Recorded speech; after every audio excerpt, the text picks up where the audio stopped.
Yeah, I've got the job of telling you everything you've already heard once, so that should be quite interesting. So we'll see how we go. But yeah, I'm James, I do sport development, and I was lucky enough to be inside the Olympic Stadium.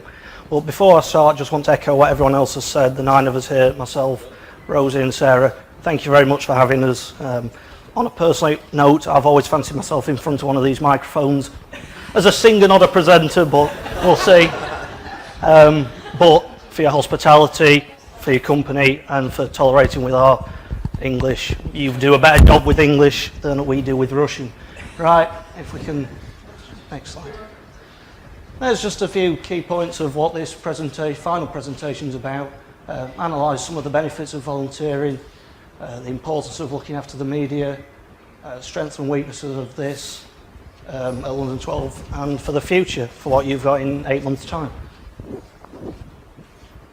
So yeah, a bit about me. I'm a university student, 21, single, bit of a bad stomach. So that's a bit about me there.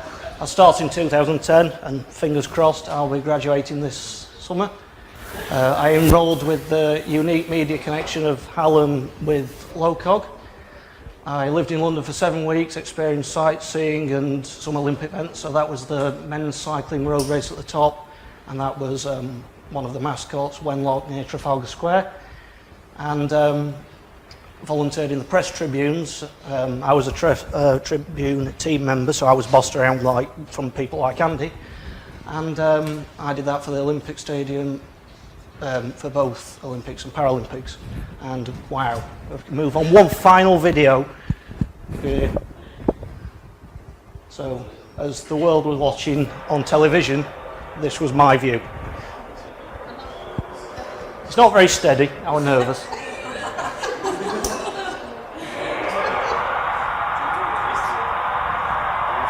No.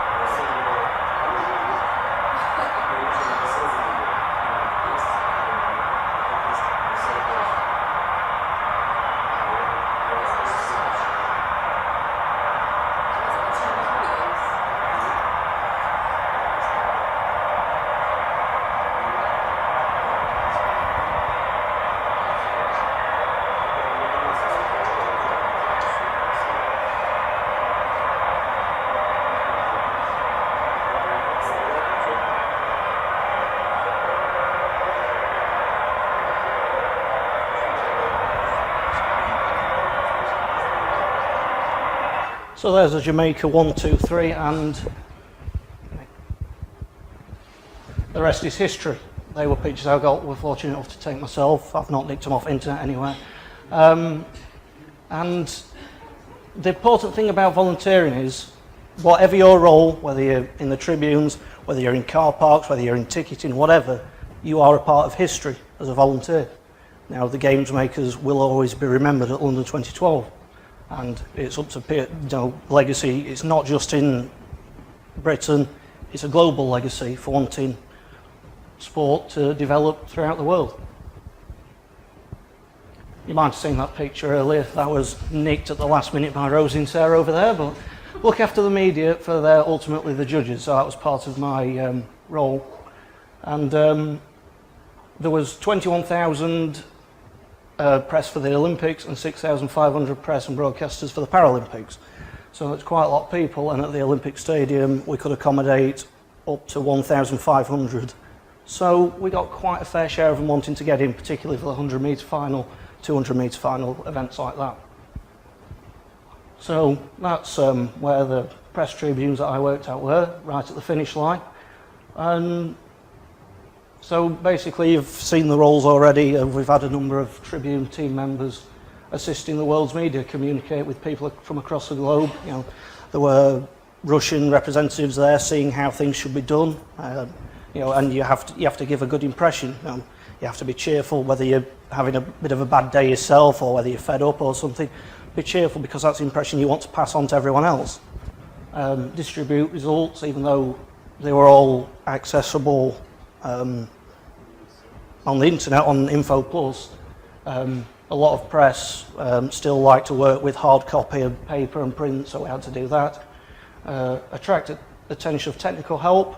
That didn't happen, fortunately, too often whilst I was there, and ensure the environment is clean and safe. So there's me with some of my team. Look at that handsome devil in the middle. Well, with some of the team inside the Olympic Stadium. So the impact on the volunteers. Communication was important. Obviously, it's something we've talked about with every role. Without the media, nobody can access the game. So some of you didn't watch the Paralympics, but you all pretty much watched the Olympics. Without the media, with broadcasters, newspaper reports, you can't see that. So they're very important. The Olympic media that were there seemed a lot more experienced than the Paralympic, particularly in the Olympic Stadium. You know, the Paralympics is considered a lower key event, but it was sent with more junior reporters to try the hand at a major event, but not quite the Olympics. So it's preparation in their careers, and you had to give them both the tools they needed to do the job. So Paralympics, how to work at the top level, and obviously the experienced media knew what they wanted. They were under a lot of pressure. Andy mentioned deadlines, and the tribunes were very, very busy for the Olympics. Not so much with the Paralympics, because it wasn't the global spectacle that the Olympic Games were. So some of the advantages and some disadvantages, weaknesses behind volunteering. You know, a lot of the advantages have been covered already as well. Experience, you make contact, you make friends. Once in a lifetime opportunity. We will not get an Olympic Games again in our lifetime. We're not quite cold enough to host a Winter Games, and the Summer Games goes round on a cycle. Again, witness history being made, life skills and personal development, and again, like CVs have been mentioned, good for future employment. As you can see a picture down there, that is Elena Simbaeva receiving her bronze medal for the pole vault. Disadvantages, cost and travel. Whilst travel was free, I'm from the north of England, so it's quite expensive to get to and from the venue. And cost, while you were down there, living costs, London being the capital, it was very expensive. I could only afford 2 pints of beer instead of 6 that I would have back home. You're in unfamiliar circumstances, unfamiliar territory, you don't realise, you know, until you get down there, you don't experience it. Like Josh said, he's from Liverpool, so it's a very different Liverpool and London and the living experience. And adjusting back, I personally found it very difficult. After you've been part of something so special, for 7 weeks you were calling walking through the gates into the Olympic Park, that was normal, that was your job. It's not bloody normal. It is something that is once in a lifetime, and to adjust after that, it can be quite difficult. I found that, but people will work that differently. So to Sochi 2014, you might recognise some of these faces up here. And shout out any names? Yep. Yushikov, Ovechkin, I don't know who's in the bobsleigh, but there's 4 of them. Not Jamaican. Yep. Yep. So for Sochi 2014, what can you do? You know, it's the games makers at London 2012 were praised as in some of the best ways by the media. Whilst there was negative press for certain elements, that was very, very rarely the games makers. So the volunteers play a big part in the games.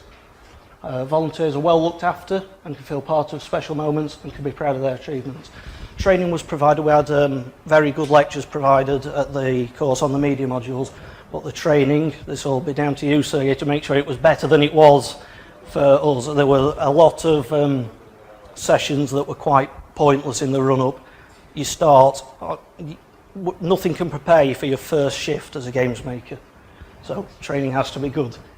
But apart from that, following the footsteps, listen to the things you've heard today, and I'm sure Sochi 2014 will be as great as London 2012. Thank you. Oh, next one. I've covered that already. Thank you. Thanks. Do we have any final questions? Oh, Which Which one were your favourite Olympics, Paralympics? For experience-wise, Olympics, because, you know, I witnessed history from a sporting perspective, you know, Britain winning 3 gold medals in 46 minutes, being there for 100, 200 metre finals, that were brilliant. From a work perspective, working at the Paralympics was better. You had people that wanted to be there for the inclusive part of it. You know, at the Olympics, there were a lot of people there purely, you know, as we've said, CV is important for getting a job. There were people there purely for that purpose and not interested in the sport. The people at the Paralympics, but there was no ulterior motive, they wanted to be there. And as a team, again, this is the Paralympic team, we all got on really well. And so, yeah. Not a problem. Yes, I try. What do you think, 70,000 volunteers, a lot or not a lot? It was enough to cover what was needed, I think. You know, you were never short of games makers. You walk into the Olympic Park and there's 20, 30 lining every strip, you know, high fives and big foam hands just to greet people. So there were more than enough to go around at every venue. So I think that was just right for London. No problem. What was a better experience for yourself, seeing the 200-metre final or seeing Westline live for the first time? For the first time, that wasn't that special for me because I didn't really want to go. It was only after that I wanted to keep going. 200-metre final, definitely. Any questions? No? Thank you very much.